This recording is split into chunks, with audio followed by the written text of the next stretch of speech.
என் உயிரிலும் மேலான ஜோதிட ஆன்மீக பெருமக்கள் அனைவருக்கும் ராமநாதபுரத்திலிருந்து டாக்டர் ஆர் தனசேகரனின் அன்பான வணக்கங்கள்.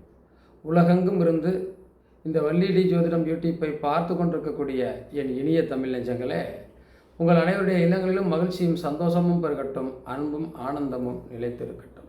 இந்த அற்புதமான தருணத்தில் உங்களோடு பயணிப்பதில் பெரும் மகிழ்ச்சி அடைகின்றேன். ஒவ்வொரு விஷயத்துக்காகவும் நம்ம ஒவ்வொரு காலகட்டத்தை நோக்கி நம்ம பயணிக்கிறோம். நம்முடைய பயணம் அப்படி தான் போகும். ஒவ்வொரு காலகட்டத்திலையும் ஒவ்வொரு பயணத்தை நோக்கி நமது பயணம் போகும். உலகெங்கும் இருந்து நம்ம இந்த ஜோதிட சம்பந்தப்பட்ட விஷயங்களை பார்வை செய்கிற போது பார்க்கிற போது எவ்வளவோ பேருக்கு பிரச்சனைகளோடு வாழ்கிறோம் அப்படிங்கிற ஒரு நிலைப்பாடுகளை நம்ம எடுத்துக்கிறாங்க.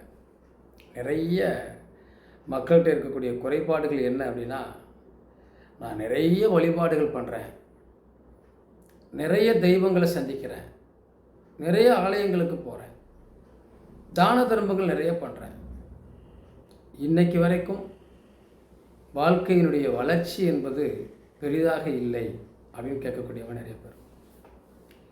இன்னும் சில பேர்கிட்ட கேட்டோம் அப்படின்னா, பொருளாதார வளர்ச்சி என்பதற்காக மட்டுமல்ல, குடும்பத்தில் இருக்கக்கூடிய எல்லோர் மனதிலும் ஒரு சுகமான அபிப்பிராயம் இல்லை, ஒரு மகிழ்ச்சிகரமான நிலைப்பாடுகள் இல்லை, இதற்கு என்ன காரணமாக இருக்கும் அப்படிங்கிற கேள்விகளும் ஒரு பக்கம் இருக்குது. இந்த லக்கணம், நாம் பிறந்திருக்கக்கூடிய நட்சத்திரத்தை வச்சு தான், நம் பிறந்திருக்கக்கூடிய லக்கணத்தினுடைய புள்ளியை வைத்து தான் நம்முடைய பொருளாதாரம் வாழ்வாதாரம் எந்த முறையில் இருக்குது அப்படிங்கிறதே நமக்கு தெரிய வருது. காலத்தின் கட்டாயத்தால் பல சோதனைகளை நாம் கடந்து வந்தாலும் கூட லக்கண புள்ளி வாங்கி இருக்கக்கூடிய சாரம்தான் நம்முடைய வாழ்வாதாரத்தை தீர்மானிக்கிறது. அந்த புள்ளியினுடைய நட்சத்திரம்,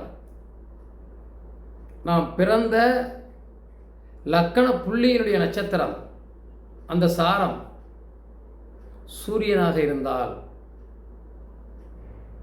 அவன் பதவியிலும் அந்தஸ்திலும் தன்னுடைய செயல்பாட்டிலும் தன்னை மிஞ்சிய ஆள் இல்லை அப்படிங்கிற அளவுக்கு ஒரு அதிகார தோரணையாக இருப்பாங்க. அந்த சூரிய பகவான் ஜாதகத்திலே ஆட்சி உச்சம் பெற்று அமர்ந்து விட்டால் அவங்க வாழ்வாதாரத்தில் வரக்கூடிய மதிப்பு, மரியாதை, கௌரவம், அந்தஸ்து என்பது இந்த உலகம் போற்றக்கூடிய அமைப்பில் இருக்கும். பெரிய கவி பேரரசனா, ஒரு அமைச்சனா, ஒரு அதிகாரியா, ஒரு அதிகாரம் செலுத்தக்கூடியவரா, ஒரு கிராமத்தினுடைய தலைவரா, எந்த வகையிலாவது அவருடைய வளர்ச்சி பயணம் என்பது முயற்சியிலேயே போய்கிட்டு இருக்கும், மேலோட்டமாகவே போய்கொண்டிருக்கிறது. கடந்து வரக்கூடிய பாதைகளையும் சரி, கடக்கக்கூடிய விஷயங்களையும் அவர்கள் சிந்தனையிலேயே இருக்கிறாங்க. லக்கண புள்ளி சந்திரனுடைய சாரமாக இருந்தால் நிறைய கற்பனை வளம் உள்ளவங்க, கவிதை கட்டுரை எழுதக்கூடியவங்க, அளவுக்கு அதிகமாக அத்தனை பேரிடமும் பாசம் வச்சிருக்கக்கூடியவங்க, தன்னுடைய பாசத்தால் அனைவரையும் கட்டி போடக்கூடியவங்க, சின்ன விஷயம் நடந்துவிட்டால் கூட துடிச்சிருவாங்க. அது சொந்தத்துக்கோ உறவுக்கோ பிரச்சனை என்றால் முதல்ல போய் நிற்கக்கூடியவங்களாக இருப்பாங்க. தனக்கு யாராவது பாதகமாக பேசினால் கொதிச்சு எழக்கூடியவங்களாக இருப்பாங்க. பொருளாதார நிலை மட்டுமல்ல, அவர்களுடைய செயல்பாடுகளும் திட்டங்களும் அப்படியே. அதே லக்கண புள்ளி குருவோட சாரத்தை பெற்றிருந்தால் ஞானத்தை போதிக்கக்கூடிய, அறிவாற்றலை சொல்லித்தரக்கூடிய, இந்த சமூகத்துக்கு நல்ல விஷயங்கள் செய்யக்கூடிய ஒரு ஒரு பொன்னான ஒரு மனிதனாக அவங்க இருப்பாங்க. ஆன்மீகத்திலும் செயல்பாட்டிலும் திட்டத்திலும் அவர்கள் செய்யக்கூடிய விஷயங்கள் அளப்பரியதாக இருக்கும். கடமை, கண்ணியம், கட்டுப்பாட்டில் கரெக்டாக இருப்பாங்க. எதற்காகவும் யாருக்காகவும் வளைந்து கொடுக்க மாட்டார்கள். லக்கண புள்ளி குருவோட புள்ளியாக இருந்தார். லக்கண புள்ளி ராகுவோட புள்ளியாக இருந்தால், லக்கணம் வாங்கிய புள்ளி லக்கணத்தில் பிறந்த அந்த லக்கண புள்ளி ராகுவோட புள்ளி ராகுவோட சாரமாக இருந்தால் பிரம்மாண்டத்தை விரும்பக்கூடியவர்கள், மரியாதையை எதிர்பார்க்கக்கூடியவர்கள், கௌரவத்தை நோக்கி பயணிக்கக்கூடியவர்கள். ஆனால் அவர்கள் எதிர்பார்ப்பது எதுவுமே அவர்களுக்கு இட்டாமல் இருக்கும். நம்ம பிரம்மாண்டமாக வாழணும், வீடு வாங்கணும், இடம் வாங்கணும், ப்ரொமோஷன் ஆகணும், மேலே மேலே போகணும். அதற்காக தன்னை அந்த கம்பெனிக்காகவோ அந்த வீட்டுக்காகவோ அந்த நம்ம இருக்கக்கூடிய இடத்துக்காகவோ கடுமையாக உழைக்கக்கூடியவர்கள். அந்த உழைப்புக்கான ஊதியம் அவங்களுக்கு கிடைக்குமானா, ஒன்றுமே வேலை பார்க்காம பின்னாடி இருந்தவங்க முன்னாடி போயிடுவாங்க. ஒரு வேலையில் ஒரு கம்பெனியில் வேலை பார்க்குறாங்கன்னா இவர்களுக்கு பின்னாடி இருந்தவங்க கூட அவருக்கு முன்னாடி போயிடுவாங்க. இந்த ராகு தன்னுடைய நிழலை போன்று இவருடைய திறமைகளை மறைக்கிறது, மற்றவர்களுக்கு தெரியாமல் ஒழிக்கிறதுன்னு கூட சொல்லலாம்.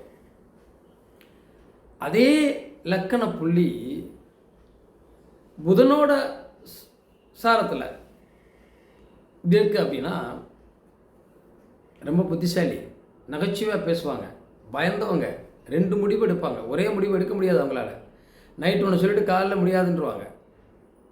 ஆனால் அவருடைய திட்டங்களும் செயல்பாடும் அவங்களுடைய செயல் ஆற்றலும் ரொம்ப புத்தி கூர்மையாக இருக்கும். அவங்க பேசும்போது கேட்டுகிட்டே இருக்கலாம். நிறைய கவிதை, கட்டுரை, நிறைய விஷயங்களை பேசுவாங்க. பேச்சாலேயே மற்றவர்களை கவர்ந்து இழுக்கக்கூடிய தன்மை பெற்றவர்களாக இருப்பாங்க.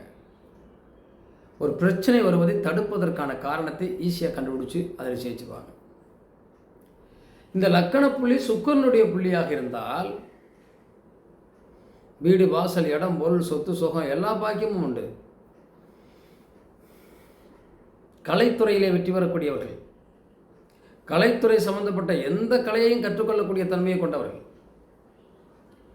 எப்போதும் முக வசியமும் முக கவர்ச்சியும் கொண்டவர்கள், பார்க்க அழகானவர்கள், அன்பாக பேசக்கூடியவர்கள், அற்புதமான பேச்சாற்றல் உள்ளவர்களாகவும் இருப்பாங்க. கேதுவோட புள்ளியில்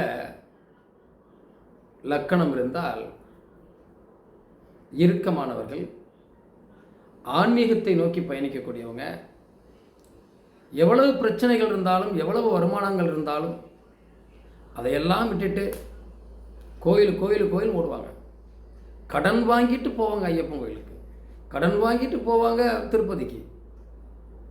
வீட்டில் இருக்கிறவங்க எல்லாரும் திட்டுவாங்க, சாமி சாமி சாமின்னு ஓடி என்னத்தை தான் சாதிச்ச. ஆனாலும் ஒருபோதும் இவர்கள் ஆன்மீகத்தை விடுவதில்லை, ஆன்மீகமும் இவர்களை விடுவதில்லை. ஆனால் இவர்கள் கடனாக, கஷ்டமாக, பிரச்சனையாக இருந்தாலும் கூட கடுமையான சிக்கல், விபத்து, கண்டங்களிலிருந்து தப்பித்து விடுவார்கள்.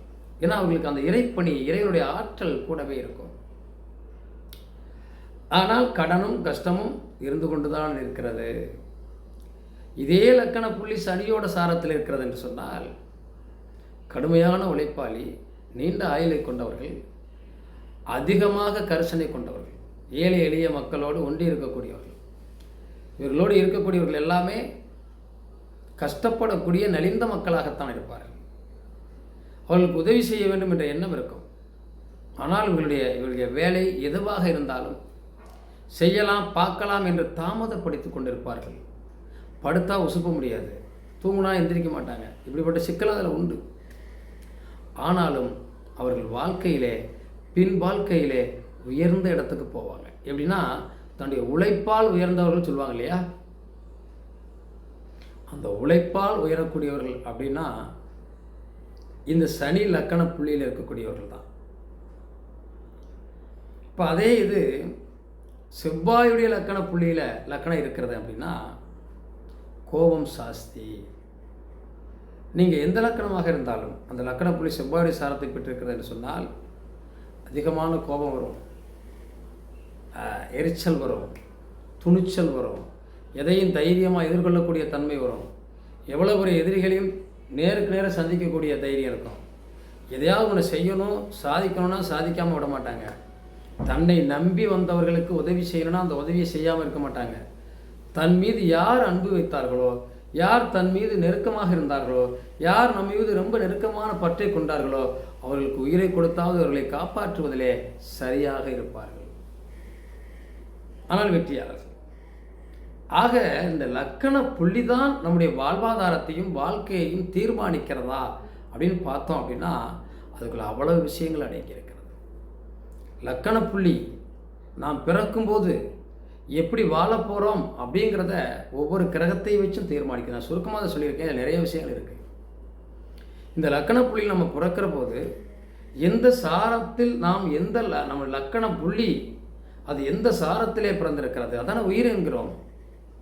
எந்த நட்சத்திரத்திலே பிறந்திருக்கிறோம், எந்த ராசியிலே பிறந்திருக்கிறோம், லக்னாதிபதி எப்படி இருக்கிறார், 5ஆம் இடத்து அதிபதி எப்படி இருக்கிறார், 9ஆம் இடத்து அதிபதி எப்படி இருக்கிறார், அப்படித்தானே நம் வாழ்க்கையும் வாழ்வாதாரமும் நிச்சயமாக முடிவு செய்யப்படுகிறது.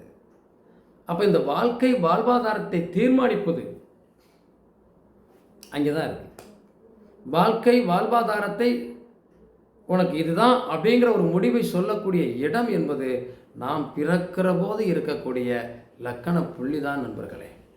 இன்னும் நிறைய விஷயங்களை அடுத்தடுத்த பதிவுகளில் சந்திக்க போகிறோம். பார்க்குறவங்க லைக் பண்ணுங்கள், கமெண்ட் பண்ணுங்கள், ஷேர் பண்ணுங்கள். சப்ஸ்கிரைப் பண்ணாதவங்க பண்ணிடுங்க. நன்றி. மீண்டும் ஒரு வீடியோவில் சந்திப்போம். ஜாதகம் பார்க்கணும் விரும்புகிறவங்க ஸ்க்ரீனில் வர்ற இந்த வாட்ஸ்அப் நம்பரில் தொடர்பு பண்ணலாம். நன்றி, வாழ்த்துக்கள்.